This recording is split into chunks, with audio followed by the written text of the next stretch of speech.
Channel এ নিউজে সবাইকে স্বাগতম। মোহনপুরে পৃথক দুটি সড়ক দুর্ঘটনায় 2 জন নিহত ও 7 জন আহত হয়েছে। নিজস্ব প্রতিবেদক এম এ মামুনের পাঠানো তথ্যছবিতে বিস্তারিত।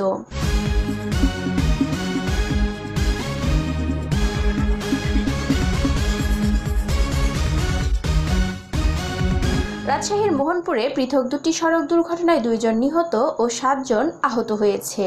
মঙ্গলবার 8 এপ্রিল বিকালে উপজেলার TMSS এনজিও অফিসের সামনে রাজশাহী নওগাঁ আঞ্চলিক সড়কে ফুটফুটি ও যাত্রীবাহী সিএনজির মুখোমুখি সংঘর্ষ হয়।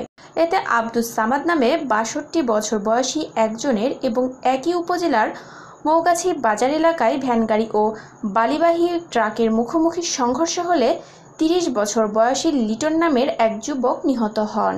পুলিশ ও স্থানীয় সূত্রে জানা যায়, রাজশাহী নওগাঁ আঞ্চলিক মহাসড়কে মোহনপুর মেডিকেল গেট থেকে 100 গজ উত্তরে TMSS এনজিও অফিসের পাশে খড় দিয়ে ফুটফুটি গাড়ি রাজশাহীর অভিমুখে যাচ্ছিল।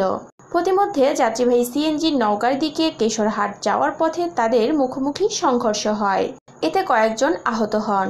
ঘটনাস্থলে হতে এলাকাবাসী ও পুলিশ উদ্ধার করে স্থানীয় হাসপাতালে নিয়ে গেলে কর্তব্যরত চিকিৎসক বাগমারা উপজেলার সাইধারা গ্রামের এনায়েতের ছেলে আব্দুস সামাদকে মৃত ঘোষণা করেন।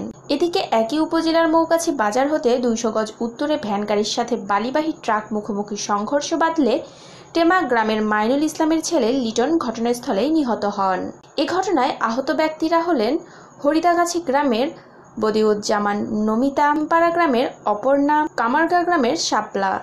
এদের মধ্যে নমিতাকে গুরুতর আহত অবস্থায় রাজশাহী মেডিকেল কলেজ হাসপাতালে হস্তান্তর করা হয়েছে। মোহনপুর থানার officer in charge OC Ataur Rahman বলেন, দুর্ঘটনা কবলিত গাড়িগুলো জব্দ করা হয়েছে।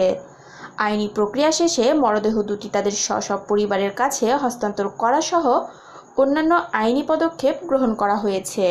রূপায়া জাহান, ডেস্ক রিপোর্ট, চ্যানেল এ নিউজ।